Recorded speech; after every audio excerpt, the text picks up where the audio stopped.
again. Tell your students again. Come here, listen to me. Follow me. Then listen to me.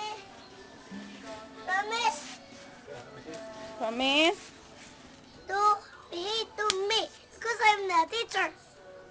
Promise. You're not promising. Not promising. I Let's put shout you at them. upstairs, tayo. I put you upstairs. Crocodile will bite you. Oh, man. Oh man. Crocodile will bite you. Dugan kayo pati.